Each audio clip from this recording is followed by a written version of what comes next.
Oi, aqui é a professora Iris. Esse vídeo é direcionado ao oitavo ano A e nele nós vamos pontuar alguns dos principais problemas das cidades latino-americanas. Então, vamos lá. Meninos, uma das características mais marcantes dessa região do planeta é a sua urbanização tardia. Foi apenas a partir da segunda metade do século XX que a América Latina teve um crescimento das cidades maior do que o crescimento do campo. A gente sabe que a urbanização é o crescimento tanto em população quanto em extensão territorial das cidades, se comparado com a população do campo. E a urbanização tem muito a ver com o processo de industrialização. Enquanto que alguns países da Europa e Estados Unidos tiveram a sua industrialização entre os séculos XVIII e o século XX, por exemplo, e isso fez com que as cidades desses lugares crescessem bastante, porque a industrialização atraía pessoas do campo para as cidades em busca de melhores postos de trabalho, em busca de melhores condições de vida. E isso provocou o aumento das cidades, o aumento das áreas urbanas. A América Latina foi ter esse fenômeno apenas no século passado, no século XX, e isso influenciou bastante o que veio depois. A urbanização tardia das cidades latino-americanas, meninos, também foi acelerada. Ou seja, começou tarde e a partir do momento que começou, ocorreu de forma muito intensa, muito rápida, e isso veio sem planejamento. Por isso que em várias cidades latino-americanas a gente tem ocupação desordenada do espaço urbano, a gente teve um forte crescimento populacional nas cidades que trouxe problemas que afetaram diretamente a qualidade de vida das pessoas. Eu posso citar como exemplo a destinação inadequada do lixo, congestionamento do tráfego de veículos, falta de emprego nas cidades, transporte público precário. A gente tem poluição atmosférica, poluição hídrica em rios que banham cidades, né? Redes de abastecimento de água e de esgoto que são insuficientes. Então, uma urbanização tardia e sem planejamento acarretou diversos problemas. E outro resultado da urbanização tardia e acelerada foi a formação de bairros sem infraestrutura urbana necessária. Bairros em que houve uma expansão de moradias precárias que não tem rede de água, rede de esgoto, não tem energia elétrica, né, adequada, não tem pavimentação de ruas. E isso é uma das características dessa urbanização não planejada, intensa, que a gente teve na América Latina a partir da segunda metade do século passado.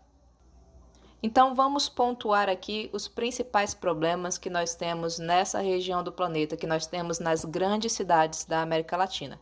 O primeiro deles, que eu quero chamar a atenção, é a pobreza. A pobreza, oitavo ano A, é o mais grave dos problemas das cidades latino-americanas, porque a pobreza ela impede que uma parte da população, uma parte significativa da população, possa suprir as suas necessidades básicas, como a alimentação, né, em quantidade e em qualidade que assegure saúde. E a gente tem essa realidade presente em várias cidades aqui na América Latina. Saneamento básico insuficiente. Isso significa aquele tipo de saneamento que não atende o total da população urbana por meio de redes de água, de rede de esgoto, de coleta de lixo, de limpeza urbana.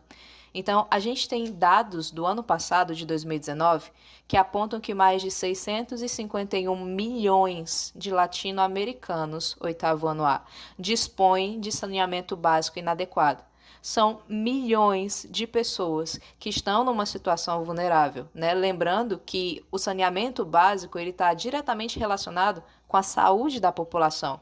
E a falta dele é responsável pela ocorrência de vários tipos de doença, a leptospirose, febre tifoide, dentre outras. Outro grave problema das cidades latino-americanas, meninos, é o desemprego e a informalidade. O desemprego é maior entre as populações jovens e as pessoas que estão desempregadas, elas têm a tendência de aceitar trabalhos na informalidade, trabalhos precarizados, para que elas possam sobreviver. Isso acaba fazendo com que elas fiquem em situação muito vulnerável. Isso é comum nas cidades latino-americanas. Outra questão é a mobilidade urbana deficiente. Nós temos e a gente sabe, porque Fortaleza tem muito disso, nós temos vias inadequadas para o tráfego intenso de veículos, nós temos grandes congestionamentos, né, que impedem que o transporte coletivo se desloque com maior rapidez, nós temos má conservação de avenidas, de ruas, e isso é muito característico das grandes cidades aqui nessa região do planeta. Segregação socioespacial urbana. Gravíssimo problema que nós temos. Segregar, oitavo ano, é o mesmo que separar. O que acontece é que os espaços urbanos na América Latina, assim como em outras regiões do planeta, eles são produzidos e são organizados segundo a renda dos seus habitantes. Quem tem mais dinheiro compra o melhor pedaço do espaço. E quem tem menos dinheiro tem que se contentar com espaços não tão bons. E há ainda aquelas pessoas que se instalam nas periferias porque a sua renda mal dá para sobreviver. Nós temos que entender, oitavo ano, as favelas ou as moradias precárias como uma forma de sobrevivência social. O que eu estou querendo dizer? Quando as pessoas não têm onde morar em condições dignas ou em condições apropriadas, elas, por serem populações de baixa renda, né, quando não têm recursos, elas constroem as suas moradias em espaços fragilizados ou de riscos.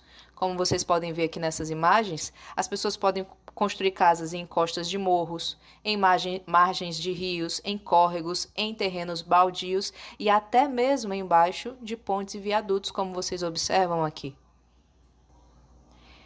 Meninos, há razões sociais, há razões econômicas e há razões políticas que levam as pessoas a morarem nessas condições, né? E eu quero destacar que entre as razões políticas está a falta de investimentos dos governos, do poder público, né, para tirar essas pessoas da situação precária onde se encontram. E aí eu quero voltar aqui nessas imagens para que vocês observem uma coisa.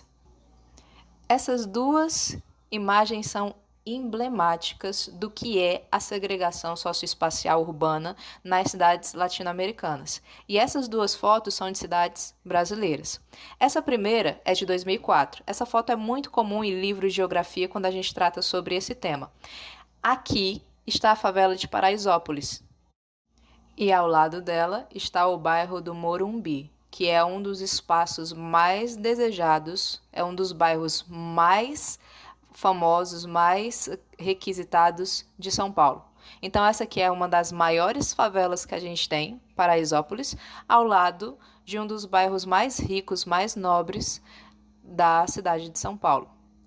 Essa outra imagem é a vista do bairro de São Conrado, né, no Rio de Janeiro, com a favela da Rocinha aqui no primeiro plano, que é uma das maiores favelas do país. Então a gente tem, mais uma vez, um bairro nobre e uma área segregada, e uma área em que as pessoas vivem em condições mais vulneráveis, mais precarizadas.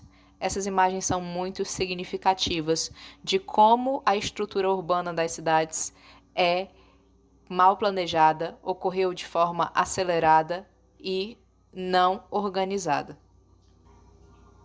E esses espaços são no Brasil, certo? Não esqueçam que isso ocorre no nosso país, assim como ocorre em outros países da América Latina.